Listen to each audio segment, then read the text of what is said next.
Good morning student, my self Tushar Rao. मेरे channel का नाम साइंस एंड मैथ्स क्लासेस। आज मैं जिस टॉपिक के बारे में डिस्कस करूंगा उसका नाम है बच्चों हेल्थ एंड डिसीजेस। इस टॉपिक को स्टार्ट करने से पहले मेरे चैनल का नाम साइंस एंड मैथ्स क्लासेस, उसके ऊपर सब्सक्राइब करिए, कमेंट करिए, लाइक करिए, शेयर करिए। तो बिना टाइम गवाए स्टार्ट करते बच्चों। बहुत बढ़िया टॉपिक, बहुत ही बढ़िया। देखते हैं यार स्टैंडर्ड 8 के साइंस के बारे में। स्टैंडर्ड 8 का साइंस, तो सभी लोग देखिए बच्चों, सभी लोग ध्यान सुनिए। आज मैं टॉपिक के बारे में डिस्कस करूंगा स्टैंडर्ड 8 के साइंस के बारे में। तो देखिए बच्चों क्या होता है तो आज मेरा पढ़ाने का टॉपिक है क्या बच्चों, मिस यूज ऑफ, ये MISS नहीं आता, MISUSE, miss use of medicines. क्या है बच्चों, मिस यूज ऑफ मेडिसिन्स। ठीक है, तो चलिए बात करते हैं किसके बारे में बेटा, मिस यूज ऑफ मेडिसिन। तो होता क्या है, कहने की बात क्या है, देखिए बच्चों सभी लोग ध्यान से सुनिए। मिस यूज ऑफ मेडिसिन मतलब मेडिसिन का गैर वापर, ब्लैक मनी नहीं बोलेंगे, यूज गलत तरीके से होता है। कैसा एक्सप्लेन करना चाहूँगा। कभी कभी क्या होता है, जनरल मान लो अभी एक पेशेंट है, पेशेंट भी नहीं, एक कॉमन इंसान, अगर उसको हेडेक हो रहा है तो किसके पास जाएगा बेटा, डॉक्टर के पास नहीं जाता इकट्ठे। और ये ज़्यादातर प्रॉब्लम कहा जाती है बेटा poor people, middle class family, rich family में नहीं जाती। रिच फैमिली वाले भी थोड़ा ऐसा कर लेते हैं। कहने की बात ऐसे बच्चों कि अगर कभी उनको हेडेक हुआ, कभी उनको फीवर आ गया, बुखार जैसा लग रहा है, तो वो डॉक्टर के पास नहीं जाते। उनका इशू रहता है पैसे कौन देगा, पैसे नहीं है, अभी पैसे आने के बाद डॉक्टर के पास जाऊंगा, है ना। तो कुछ लोग क्या करते हैं बेटा, बिना डॉक्टर के प्रिस्क्रिप्शन के, बिना डॉक्टर की सलाह लिए मेडिकल में जाते, सेरेडॉन दो, ये अमुक दवाई दो, मुझे ऐसा बोलता है, वो दवाई दे देता है, आप खा लेते हो और ठीक हो भी जाता है। तो आपका माइंड गेम कैसा खेलता है, आपको लग जाता है अरे ये तो दवाई ठीक लगे, मैं सुधर गया हूँ। लेकिन फिर 2 दिन बाद और तबीयत खराब होती है, फिर आप क्या करते हो बेटा, फिर मेडिकल जाते हो, फिर दवाइयाँ लेते हो विदाउट प्रिस्क्रिप्शन ऑफ डॉक्टर, बिना डॉक्टर की सलाह लिए। तो बिना डॉक्टर की सलाह लिए कह रहे हैं कि ला रहे हो खा रहे हो, ऐसा चल रहा है 1 हफ्ता। क्लियर हुआ। तो कहने की बात ऐसी बेटा कि विदाउट, याद रखना, चाहे आपको कोई भी प्रॉब्लम जाए हेल्थ से रिलेटेड, बिना डॉक्टर की सलाह लिए मेडिसिन नहीं लेना प्लीज। ये बहुत बड़ा, क्या बोल सकते बच्चों, कि ये बहुत बड़ा ना एक इशू बन गया है कि लोग क्या कर, ज़्यादातर विलेजेस में होता है, सिटीज़ में भी होता है, मेट्रोपॉलिटन सिटीज़ में भी होता है, जैसे गोंदिया सिटी, जैसे नागरा विलेज, कटंगी विलेज। बात सभी को समझ में आ रही है। तो क्या होता है बेटा, कुछ लोग विदाउट प्रिस्क्रिप्शन ऑफ डॉक्टर क्या मेडिसिन ले लेते हैं। अब मेडिसिन तो लिए, है ना, लेकिन याद रखना बच्चों, अगर ज़्यादा क्वांटिटी में आप डॉक्टर की बिना सलाह लिए अगर मेडिसिन खाते हो, बिना डॉक्टर की सलाह लिए ज़्यादा मेडिसिन खाते हो, तो आपके लाइफ को, आपके हेल्थ को अफेक्ट करेगा भी नहीं, कर रहा है भी नहीं बोलूँगा मैं, करेगा। क्या बोलेंगे बेटा, करेगा। और वो करता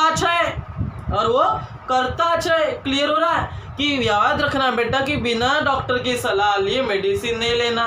कुछ लोग क्या करते बताना चाहेंगे, बॉडी बहुत पेन हो रही है, आंग पैर बहुत दर्द दे रहा है, हेडेक हो रहा है, बॉडी बहुत पेन कर रही है, तो कुछ लोग क्या करते हैं, मेडिकल में जाते हैं, पेन किलर 2 बोलते हैं। क्या बोलते हैं बच्चों, पेन किलर। बॉडी बहुत पेन हो रही है, पूरा शरीर पूरा अकड़ गया है, बहुत पेन हो रहा है, सो प्लीज़ मुझे पेन किलर दो।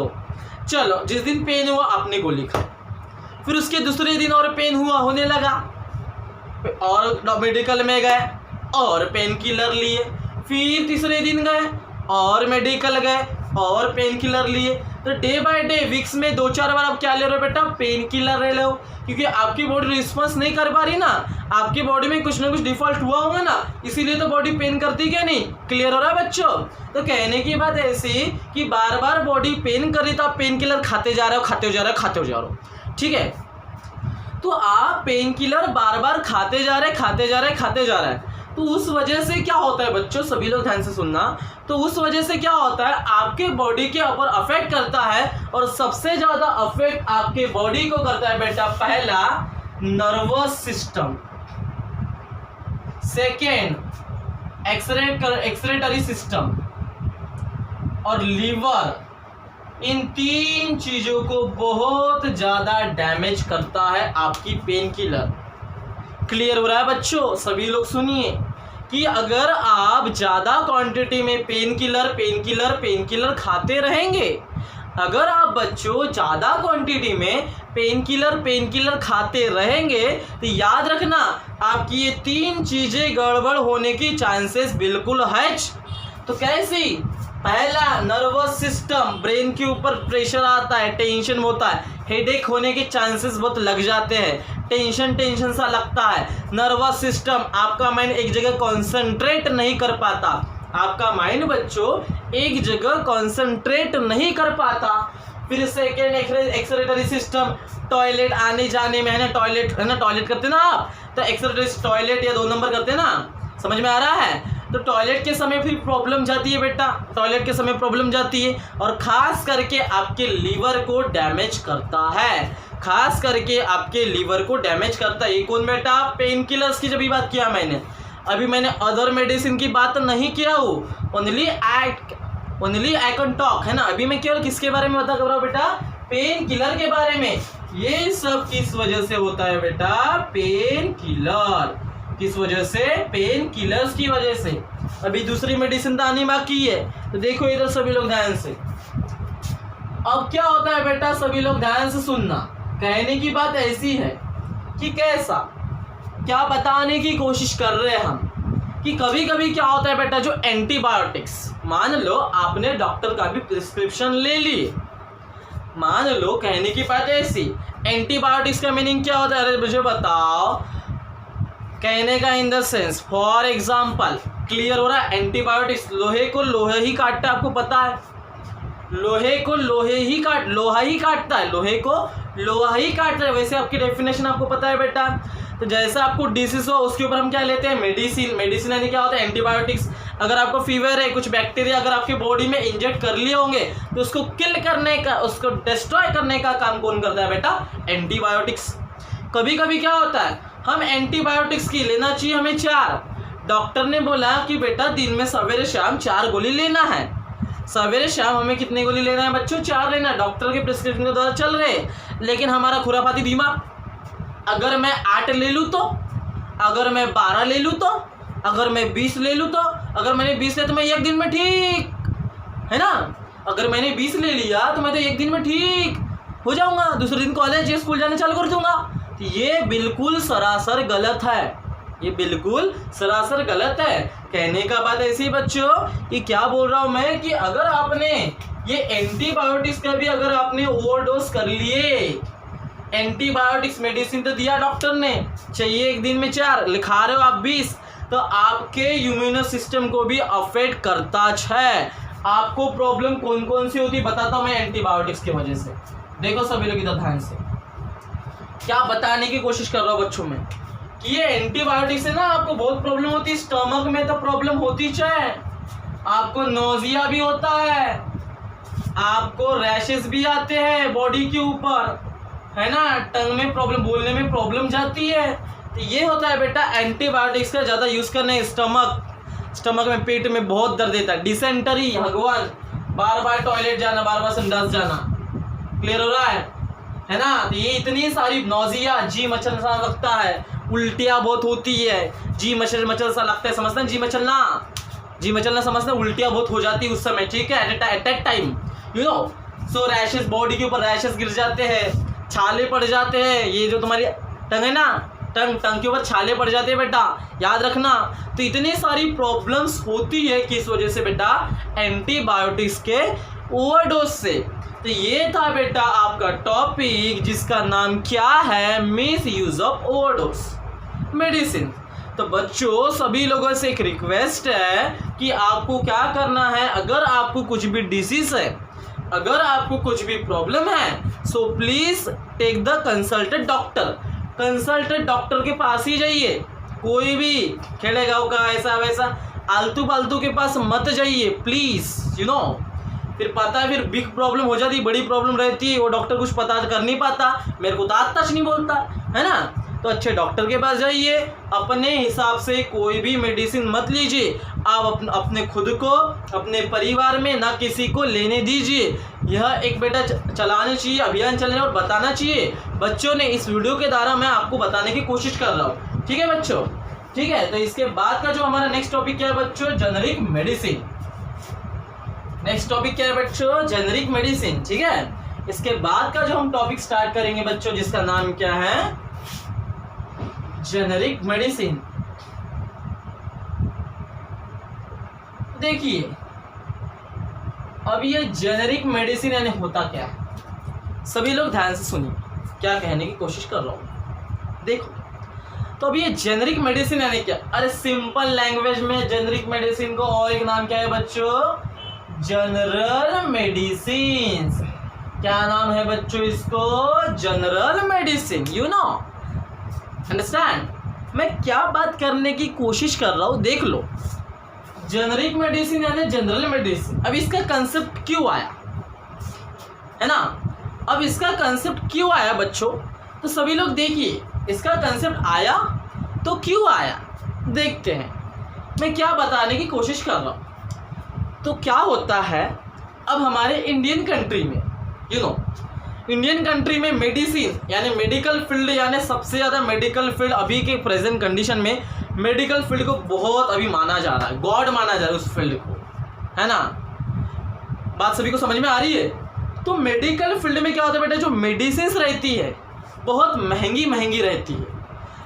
एज पुअर पीपल, गरीब लोग और मिडिल क्लास फैमिली अफोर्ड नहीं कर पाती उस मेडिसिन को।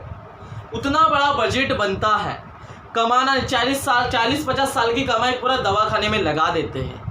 क्यों, क्योंकि उतनी महंगी महंगी मेडिसिन देना पड़ता है ना, क्योंकि पेशेंट को बचाना है, ऐसे मर्द नहीं दे सकते ना बच्चों, यू नो।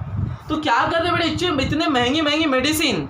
अब मिडिल क्लास फैमिली तो अफोर्ड नहीं कर सकती, रिच फैमिली अफोर्ड कर सकती है, पुअर की तो बात छोड़ो। तो जो अफोर्ड नहीं कर सकती, जो उनके लिए, उनके खरीदने के लिए ऐसी दवाइयाँ खरीदने के लिए बच्चों, ऐसी दवाइयाँ खरीदने के लिए बच्चों उनके पास पैसे नहीं है, ऐसी दवाइयाँ खरीदने के लिए बच्चों उनके पास पैसे नहीं है। तो गवर्नमेंट ने इनके लिए एक यूज आया, मेडिसिन लाई, जिसका नाम क्या है बच्चों, जेनेरिक मेडिसिन, यानी जनरल दवाइयाँ, यानी जनरल दवाइयाँ। बात क्लियर हो रही है बच्चों, जनरल दवाइयाँ जो पुअर पीपल, गरीब लोग और मिडिल क्लास फैमिली अफोर्ड कर सकते हैं, ऐसी दवाइयाँ वो ले सकते हैं मेडिकल में से। क्लियर हुआ। तो कहने का मीनिंग क्या है, इसी को आप क्या बोलते हैं बेटा, जनरल मेडिसिन। क्लियर हो रहा है। और एक खास बात याद रखना जेनेरिक मेडिसिन में, इसका manufacturing and distributing no patent. Patent means होता है लाइसेंस। इन दवाइयों के लिए बच्चों, है ना, सामान्य औषधि के लिए क्या होता है बच्चों, ये मैन्युफैक्चरिंग और डिस्ट्रीब्यूटिंग, है ना, उसका प्रोडक्शन करना, उसकी निर्मित करना, बनाना और उसको डिस्ट्रीब्यूट करना, उसको मेडिकल में देना, उसके लिए भी किसी भी लाइसेंस की ज़रूरत नहीं पड़ती। याद रखना बच्चों कि जनरल मेडिसिन, कॉमन मेडिसिन खरीदने के लिए, खरीदना, देखो, बनाना या प्रोडक्शन करना, मैन्युफैक्चरिंग करना या आप डिस्ट्रीब्यूट करना, ये बेचना, खरीदना, उसके लिए कोई भी लाइसेंस की ज़रूरत नहीं पड़ती। ये गवर्नमेंट का रूल है कि जेनेरिक मेडिसिन के लिए उसका मैन्युफैक्चरिंग यानी बनाना या डिस्ट्रीब्यूटिंग या बेचना, खरीदना, बांटना, उसके लिए भी किसी भी लाइसेंस की जरूरत नहीं पड़ती। ये याद रखना बेटा, किसके लिए, खास करके जेनेरिक मेडिसिन के लिए। और खास बात क्या बच्चों कि ये जो जेनेरिक मेडिसिन होती है ये बहुत ही, देखो, क्वालिटी मेंटेन करती है। बात सभी को समझ में आ रही है। अब आप बोलोगे सर ये तो जेनेरिक मेडिसिन है, हाँ चलो अच्छा हम नहीं खरीद पाते, लेकिन क्या हमारे को जो डिसीज हुआ उसको बरोबर किल करेगा, क्या उसको सुधार करेगा क्या हमारे डिसीज को, करता है। अब आपके मन में डाउट आता है कि सर आप बोल रहे हो कि वो तो औषधि, वो तो जनरल मेडिसिन है, क्या हमारे डिसीज को क्यूर करेगा? अरे करता है। क्यों करता है? क्योंकि ये क्वालिटी बढ़ाते हैं और प्राइस घटाते हैं। समझ में आ रहा है? क्वालिटी बढ़ा रहे, इम्प्योरिटी है ना, यानी उस डिसीज को खत्म कर से क्वालिटी बढ़ा रहे और प्राइस कम कर रहे हैं। देखो दो अलग वजह रखना, क्वालिटी बढ़ा रहे, जनरल मेडिसिन में याद रखना बच्चों, क्वालिटी बढ़ा रहे, प्राइस घटा रहे, यानी सस्ती दवाइयाँ लेकिन हाई क्वालिटी वाली मिल रही है। बात समझ में आ रही है? क्वालिटी हाई, प्राइस डाउन, तो सस्ती दवाइयाँ कहाँ मिल रही है? हाई क्वालिटी में मिल रही है। क्वालिटी अच्छी मिल रही है, कम मिली क्या? नहीं, तो अच्छी क्वालिटी और ब्रांडेड ना, ब्रांडेड मेडिसिन मिलती है बच्चों, याद रखना। क्या बोला मैंने? हाई क्वालिटी, क्वालिटी बेस है ना, क्वालिटी मेंटेन करते हैं। नहीं तो पता चल रहा है ना, सस्ती दे देना, मिलावट कर लेना, भेसाड़ कर लेना, कुछ नहीं होता, मरेंगे तो मरेंगे, ऐसा नहीं होता, केसेस चलते हैं बच्चों, याद रखना। समझ में आया? तो यहाँ पे क्या मेंटेन करता है बेटा? आपकी क्वालिटी भी मेंटेन करता है। बात समझ में आया? क्वालिटी भी, ब्रांडेड मेडिसिन लेकिन प्राइस लो। समझ में आया? ये क्यों बोलता है मैं बताता हूँ इसके पीछे। ये प्राइस वैल्यू लो क्यों हुई, उसके पीछे रीजन है। देखो क्यों रीजन है बेटा? क्योंकि इसका जो प्रोडक्शन होता है उसमें बहुत कम खर्च आता है। देखो अब आप बोलोगे सर बहुत कम खर्च यानी कैसा? क्योंकि गवर्नमेंट के द्वारा होती है, ये सब गवर्नमेंट करती है, प्राइवेट सेक्टर नहीं है, यू नो। सो कहने के बाद ऐसे बेटा जो इसका प्रोडक्शन होता है वो बहुत कम खर्च लगता है। जो इसका प्रोडक्शन होता है, जैसे मान लो आपने देखे होंगे वो हत्ती रोग आपने सुने होंगे कि ग्राम पंचायत की नगर परिषद के द्वारा दवाइयाँ देने आते हैं, यू नो। हत्ती रोग करके वो फुकट में मेडिसिन मिलती है ना, जनरल मेडिसिन है ना। या फिर आप पीएससी चले जाओ, है ना, पीएससी में आपको अभी तक जनरल जो सिटीज़ में वहाँ पीएससी नहीं रहती, लेकिन गाँव खेड़े में पीएससी वगैरह रहती है, वहाँ पे मेडिसिन मिलती है। समझ में आ रहा है? तो ये किसमें आता है बेटा? जेनेरिक मेडिसिन में आता है। ये किसमें आता है बच्चों? जेनेरिक मेडिसिन में आता है। इसका प्रोडक्शन के लिए बहुत कम खर्च आता है। तो इस वजह से बच्चों गवर्नमेंट आपको क्या पे करना पड़ता है कि उस मेडिसिन की, आपको क्या पे करना पड़ता है बेटा? उस मेडिसिन की रिसर्च वैल्यू पे करनी पड़ती है ना। अरे मतलब थोड़ा सा, ठीक है, रिसर्च की स्पेलिंग गलत है, यू नो। तो कहने की बात ऐसी कि उसको रिसर्च करने के लिए जितना भी पैसा लगा है ना, 1-2 रुपये लगा होगा ना, अरे पर मेडिसिन ना बात करो, उतना बड़ा स्टॉक बनने के लिए बहुत ज़्यादा पैसा लगता है। समझ में आ रहा है? तो कहने की बात ऐसी बच्चों, सभी लोग ध्यान से सुनिए, उसकी जो रिसर्च है, रिसर्च के लिए जो पैसा लगा है, जो कंपनी बनाती है जेनेरिक मेडिसिन, जो कंपनी बनाती है बच्चों जेनेरिक मेडिसिन, अपनी पहले रिसर्च का पैसा निकालती है, फिर 1-2 रुपये ज़्यादा का कमाती है, बस। ज़्यादा महंगी मेडिसिन नहीं रहती, अभी से पहले मैंने बता दिया, क्योंकि इसका खर्च भी बहुत कम आता है, खर्च कम आता है, तो उसकी जो रिसर्च वैल्यू लगी है, रिसर्च करने में जितना पैसा लगा है पहले वो निकालेंगे और 1-2 रुपये ज़्यादा का लेता है। बात सभी को समझ में आई बेटा? याद रखना, जेनेरिक मेडिसिन में क्या होता है? कम पैसों में ज़्यादा क्वालिटी, है ना, कम पैसों में ज़्यादा क्वालिटी, प्राइस कम लेकिन क्वालिटी कैसी? ब्रांडेड वाली क्वालिटी था, ब्रांडेड मेडिसिन क्योर करता डिसीज को, ठीक है। तो ऐसा था हमारा टॉपिक जिसका नाम क्या था बच्चों? Generic medicine. क्या नाम था बच्चों? Generic medicine. तो चलो उसके बाद हमारा इस चैप्टर का एंड होने जा रहा है। लास्ट टॉपिक है lifestyle and diseases, you know. तो हमारे चैप्टर का लास्ट टॉपिक है बच्चों, क्या है? सभी लोग इधर ध्यान से सुनिए, क्या है बच्चों? Lifestyle and diseases, you know. तो देखो बच्चों, फर्स्ट ऑफ ऑल लाइफस्टाइल यानी क्या? What is mean by lifestyle? तो देखिए बच्चों, लाइफस्टाइल यानी होता क्या है सर? डेली रूटीन, रोज सवेरे उठना, ब्रश करना, चाय पीना, नहाना, खाना खाना, फिर सोना, फिर उठना, हाथ मुंह धोना, घूमने जाना, चाय पीना, रात में सोना, ये डेली लाइफस्टाइल होगी। ये क्या है? डेली रूटीन है। ये क्या है? डेली रूटीन है। तो लाइफस्टाइल यानी होता क्या है बच्चों? दो इसमें क्लासिफिकेशन होता है, daily routine and type of food, and type of food. कहने की बात ऐसी बच्चों, सभी लोग इधर ध्यान से सुनेंगे, मैं क्या बताने की आपको कोशिश कर रहा हूं कि हमारा जो लाइफस्टाइल है वो 2 भागों में डिवाइड हुआ है। पहला तो डेली रूटीन आपको पता है, और आप डेली क्या खाना खाते हो, टाइप ऑफ फूड। खाने के ऊपर भी याद रखना, आप जिस प्रकार का खाना खाते हो उस प्रकार से आपको डिसीज भी होने के चांसेस रहते हैं, याद रखना बच्चों, यू नो। तो लाइफस्टाइल में बच्चों daily routine and type of food, खाने में क्या खाते हो और डेली रूटीन आपका कैसा है। डेली रूटीन यानी खाना और उठना, सारा है ना, सवेरे उठना, रोज वगैरह इधर घूमने जाना, टाइम पास करना है ना। और टाइप ऑफ फूड, खाने में आप कैसा क्या खाना खाते हो, ठीक है। तो अब इधर सुनो, ये तो सर ठीक है, लेकिन अभी की जो प्रेजेंट जनरेशन है ना, बहुत गंदे तरीके से चल रही है। पहली बात, रात में देर तक सोते हैं, लेट नाइट कमर्स, फिर सवेरे बहुत 8-9 बजे उठते हैं, रात में 1-2 बजे सोते हैं। अभी के प्रेजेंट जनरेशन में बताता, रात में 1-2 बजे सोएंगे, है ना, फिर सवेरे 8-9 बजे उठेंगे। क्लियर हो रहा है। तो सोते भी लेट है, उठते भी लेट है। यहाँ तक सभी को समझ में आया। फिर क्या करते बेटा, उनको भूख लगती है तो वो क्या करते, जंक फूड ज़्यादा खा जाते, पिज्ज़ा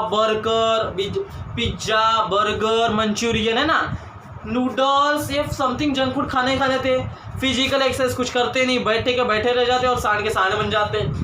यू नो, क्लियर हो रहा है बच्चों, बड़े बड़े, समझ में आ रहा है। फिर पेटी निकल के आ जाती है, कुछ दौड़ नहीं पाते, कुछ काम करने की इच्छा होती नहीं, फिजिकल एक्सरसाइज करते नहीं।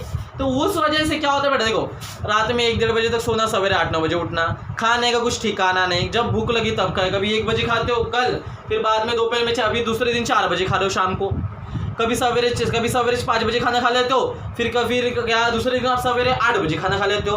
तो आपके खाने का जो मिलिंग टाइम है एक फिक्स नहीं है, कभी सोना कभी उठना, फिजिकल एक्सरसाइज नहीं है। तो ऐसे पर्सन को बेटा ज़्यादातर उसको डिसीज होने के, वो आजारी होने के चांसेस बहुत ज़्यादा रहते हैं। सबसे ज़्यादा डिसीज होने के चांसेस बेटा उसको ही रहते हैं। तो इससे अगर आपको बचना है, तो मेरी एक सलाह लीजिए, अपना एक लाइफस्टाइल बनाइए, टाइम पे खाना खाइए, टाइम पे सोइए, टाइम पे उठिए, फिजिकल एक्सरसाइज कीजिए, योगासन करिए, प्राणायाम करिए, जंक फूड खाना अवॉइड करिए। अगर आपको एक हेल्दी लाइफस्टाइल अगर आपको जीना है, फिजिकल एक्सरसाइज रेगुलर करना है, टाइम पे उठना है, जल्दी रात में सोना है और जल्दी सवेरे उठना है। क्लियर हो रहा है बच्चों, बात सभी को समझ में आ रही है। जंक फूड नहीं खाना है, खाने का एक फिक्स टाइम रखना है, 2 बजे तो अगले दिन भी 2 बजे ही खाऊंगा। बात सभी को क्लियर हो रही है। योगासन करिए, प्राणायाम करिए, और योगासन प्राणायाम की यूट्यूब देखिए, वीडियोस देखिए, कहाँ पे बच्चों, यूट्यूब पे। तो ऐसा था हमारा क्या बच्चों, लाइफस्टाइल। देखो लाइफस्टाइल मैटर करता है हेल्थ डिसीजेस होने के ऊपर। अगर आपकी लाइफस्टाइल अच्छी है तो आपका हेल्थ अच्छा है, अगर आपकी लाइफस्टाइल अच्छी नहीं है तो आपका हेल्थ अच्छा नहीं है। बात सभी को समझ में आ रही है। सो प्लीज बच्चों अपने लाइफस्टाइल को सुधारिए, समझे। और एक बात, अब लास्ट टॉपिक है हमारा वैक्सीनेशन। क्या है बच्चों लास्ट टॉपिक हमारा, वैक्सीनेशन। तो वैक्सीनेशन यानी वही, अभी तो आपको पता है प्रेजेंट कंडीशन में क्या चल रहा है, कोरोना, उसकी वैक्सीन ढूंढने के लिए मतलब वैक्सीनेशन, है ना, उसका एंटीबायोटिक्स ढूंढना है, उसके खिलाफ लड़ने के लिए कोई तो भी एक वैक्सीन बनाना है, जिस वजह से वो बैक्टीरिया, जिस वजह से वो वायरस किल हो सके। तो कहने की बात है बच्चों की, उसके लिए क्या करना पड़ेगा, वैक्सीनेशन। तो किसी भी इन्फेक्शियस डिसीज को अगर किल करना है तो आपको प्रिवेंट, है ना, प्रिवेंट मीन्स रोकना होता है ना। तो किसी भी इन्फेक्शियस डिसीज को अगर प्रिवेंट करना है हमें, तो उसे वैक्सीनेशन देना पड़ेगा। वैक्सीनेशन यानी उसे क्या देना पड़ेगा बेटा, एक वैक्सीन देना पड़ेगा। वैक्सीन यानी इंजेक्शन है बच्चों। वैक्सीनेशन यानी होता क्या है, कहने की बात ऐसी कि किसी भी इन्फेक्शियस डिसीज को अगर प्रिवेंट करना है, कि अगर उसको रोकना है बच्चों, तो हमें क्या करना पड़ेगा, ठीक है बच्चों। तो हमें क्या करना पड़ेगा बच्चों, उसके लिए हमें क्या करना पड़ेगा, उसे वैक्सीन देना पड़ेगा। अरे जब तक आप वैक्सीन दोगे ही नहीं, तब तक वो बैक्टीरिया वायरस किल होंगे क्या, नहीं होंगे। तो ऐसा था बच्चों हमारा टॉपिक चैप्टर का लास्ट है। तो आज की क्लास में हम इतना ही देखते हैं, इसके बाद का जो भी रहेगा बच्चों वो अगले क्लास में देखा जाएगा। So thank you so much, stay continue, stay healthy, stay safe.